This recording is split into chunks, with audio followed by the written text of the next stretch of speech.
Getting started with investing can seem scary, especially for someone that's coming from nothing. If you're like me and you're getting started in your 40s, it can seem daunting to put money into a stock market that you just are uncertain about. And that's why I'm starting with something as minimal as $5 a day in a stock called QQQI to show people that are in the same bracket as me, millennials, that have not started investing yet. And if you've waited a lot of years like me, getting started right now is more important than it has ever been. So here we are in my retirement account, guys. This is the Roth IRA account, right? And as you see, I have $1,097 in here, and I've already got some QQQI stock invested in. I'm going to pull this up. I've got 4.3 shares of this stock, right? My total market value is $241. As you see here, it's $54 on average because I dollar cost average, which means that every time that I buy, it doesn't matter if the stock is up or if the stock is down. I'm buying at the price that it's at, and it's going to give me an average buy cost of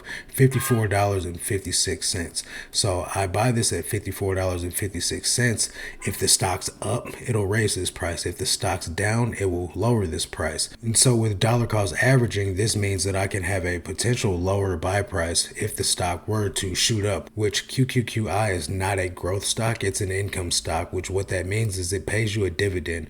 Let me show you some of the statistics over this stock, guys. 55% of this stock is going to be technology based, which means it's going to be like AI and things like that. And it's the top 107 stocks from the NEOS, which is the NASDAQ 100. And what the stock does is, imagine it takes the top 100 companies, and if one company starts to underperform out of these stocks, it's going to remove that company out of its basket of stock, and it's going to replace it with a higher performing company that's going to keep using the best 100 stocks, so to speak, of the NASDAQ. Some of the top performing, the top 10 holdings, we have Apple, which had a jump in their earnings today after their earnings report came out good. Microsoft, Broadcom, Amazon, which did just recently lay off 14,000 workers with the yield of up to 30,000 workers getting ready to be removed from the company. This makes their stock price go up a little bit, but it does cause uncertainty a tiny bit because it makes it seem like if they're letting go of people, then their company can't afford to have all those people. Now, what happened with Amazon was they had a boost of employees during the COVID because people were buying a whole bunch of stuff. So they saw an influx of orders. They had infrastructure problems. They had to hire people. Now that that stuff has kind of died down a little bit and sales have just gone on average, they don't need these people anymore. In addition to that, they're focusing heavily on AI. So AI is replacing a lot of jobs, but they're removing a lot of people in the office spaces of the Amazon company. Tesla, Meta, Alphabet Class A, which is Google, Alphabet Class C, which I believe is also Google, and Netflix are just some of the companies, to just name a couple, right? So what's important about this company is their expense ratio is 0.68, which is not the lowest, but it's also not the highest either. And you want to keep your expense ratio low because the more money you have in this account, the more it's going to cost to run it. The 52-week low for this is $41.17. The 52-week high is actually the high of today, which is $55.87. So it's reached its all-time high today. And that's a good thing because you want your money to be making money for you. Now, since this is an income stock, the more money you have in it, the more money you will make. Now, over the last year, there's percentages up 21.78%. That's pretty good when it comes down to the growth of an income stock. And we're going to be investing in this stock predominantly for the dividends that it yields, right? So a dividend is a little portion. Imagine this company makes $100 million or $100 billion, and they can do with this money, they can turn around and put the money back into their company, or they can, buy more buildings, or they can kick back a portion of this money, these earnings, to the shareholders. Now, since the NEOS focuses on income stocks through call options, as we see right here, what this does is it gives you a higher yield. I think the yield on this one is 15% for the dividend yield. That's pretty good. It's also pretty high. But since they're selling call options on these, they can afford to give us a higher kickback on the dividends. So what I'm going to do here is I'm going to put in $5. Now we're going to be investing $5 every business day of the week, right? So just Monday through Friday, the stock market's not open on the weekend. So we're going to put in $5 a day, and we're going to do this indefinitely, guys. So review order right here. Now you see right here that it says queued. So this purchase won't be made until tomorrow when the stock market opens again.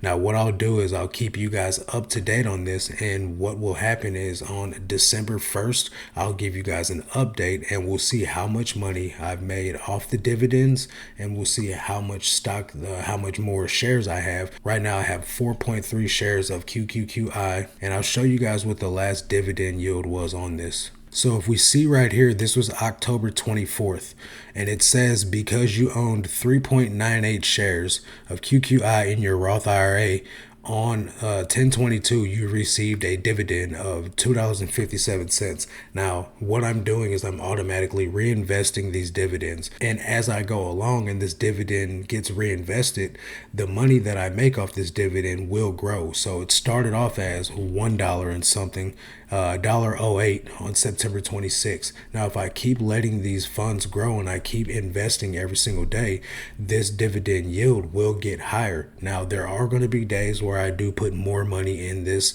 and I will let you guys know on the days that I do put more in it, because I will keep you guys up to date on how this stock grows. But really just want to do this because I want you guys to understand that you don't have to put thousands and thousands of dollars into the stock market just to see results, right? You can start off small, build a habit, turn on recurring investments, and then watch your portfolio grow over time. Put some reps in, get comfortable with this, and you guys can see a major difference. Now you'll say, I don't have $5 a day, Marcus.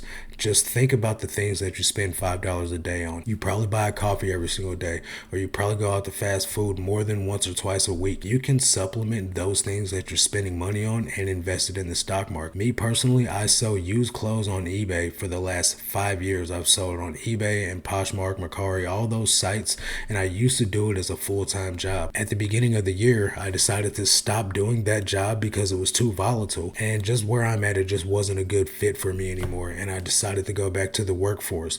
The workforce pays all my bills. I'm totally comfortable financially with paying all my bills, but I have a lot of debt, and so the debt that I have, I'm going to be paying that down with my other YouTube channel. All that money goes towards paying down debt as fast as possible, while meanwhile my money that I get from eBay and Poshmark, which is not a lot, guys, it's between $30 and $100 a day, I'm going to be putting that money into the stock market, and that's what you guys will see. A lot of the results from the day-to-day transactions will come from my side hustles. So maybe if you guys have some stuff laying around the house, consider putting it on a marketplace, Facebook Marketplace, eBay, or somewhere like that. But keep in mind, guys, there are taxes for these websites. There are taxes to sell things. So if you can do it hand to hand, face to face, with no one to tax that income, you'll have more money to put into the stock market. I really hope that this information has encouraged you to start taking action today.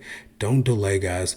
For the person that's in their 40s, just getting started in our 40s, we've already lost millions of compound interest, guys. So it really matters whether you start today or if you start in 5 years. That 5 years will take a significant chunk of your money that you can save for retirement. So don't delay, start today. Now, before I end this video, guys, I just want to let it be known that I'm not a financial advisor. I'm not giving you financial advice. This is kind of just a journal entry tracking my progress to tell you guys what I'm doing, not suggesting that you guys do what I'm doing, but just to show you guys what happens as I go along the way.